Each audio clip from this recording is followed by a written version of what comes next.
Hi. When you are living with, I'm DelusionDispeller, by the way, talking about sexual addiction, and when you decide to stay with the addict. When you do decide to stay with the addict, there's certain things you need to expect from them. I'm not saying you need to accept it, but you need to expect it to happen, and you will have to deal with it. They will make excuses at first, especially if they are not in a support program like a 12-step program or therapy or something that's actually dealing with why do you do this? What do you need to do differently? What are your triggers? All those things need to be considered, and that's why you need a specialist or a specific support group that deals with addictions. So they will make excuses. Well, I saw her walking down the street. I gave her a ride. Um, I found it on the ground. I just decided to look at it for a few minutes, and then I started, feeling hot and bothered, and I had to take care of my situation. And yeah, there's all kinds of excuses that they use. Um, they will blame other people. You, they'll blame you. They'll blame their past, their upbringing, their circumstances. Well, if I wasn't an abuse victim, I wouldn't have resorted to pornography. If you had treated me better in the marriage, I wouldn't have gone and had that fling with him. And it's her and him. I'm not just labeling guys because women have addictions too.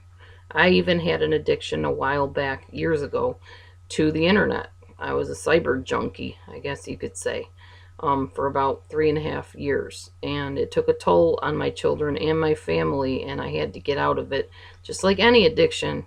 And any addict breaks an addiction. You have to either go cold turkey, wean yourself off of the addictive substance, um, or you lose a lot of things and you have to have consequences. Or as an addict, you will not stop your addiction. There's got to be consequences, and somebody's got to be strong enough to follow through on them. In my case, the consequences were losing my children emotionally and possibly physically. I knew there was talk about taking my children, taking custody of my children, and that was when I woke up and started pulling away from the internet and finding new things to do. Thank God. Okay, anyways, the addict will try to manipulate you and other people.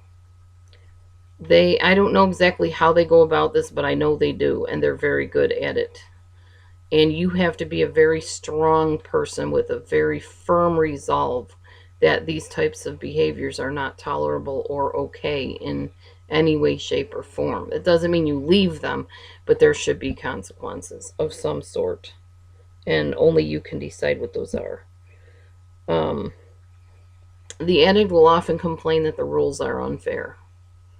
You know, that's not fair that I don't get to watch that movie. There's only a little bit of skin shown in it. It's not going to do anything. Yeah, they'll try everything, like I told you.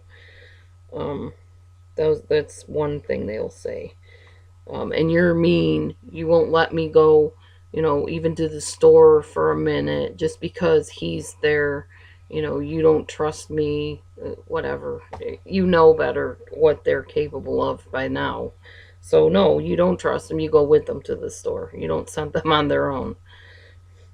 Um, and yeah, it does seem kind of like raising a child in a sense, but that's the decision you make when you keep an addict around. You're going to be dealing with a lot of childish type behaviors, and you have to, put the boundaries there and be firm on them because at first they're not going to know how to do that for themselves very well. They will say, I didn't do that, or I'm not doing that. You lie, or you're just assuming, or you're being triggered, or whatever. Anything to get out of admitting, yes, I did do that. Yes, I touched them in that way. Yes, I was watching pornography, whatever. They don't like admitting their responsibility unless they're in treatment. A lot of times they'll put it back on you. Well, you do this, so why can't I do this?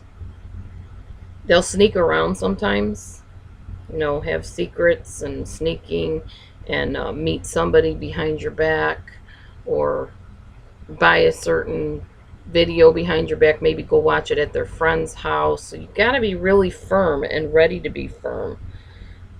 They'll accuse you of controlling them. That's a big one. You know, well, you're just a control freak. You won't let me have any fun. Just set realistic goals. If you do this, this is what is going to happen. And you need to figure out what that's going to be and be reasonable about it. Stay tuned. On the next video, I will talk about what if he crosses the lines, or what if she violates those boundaries. Stay tuned.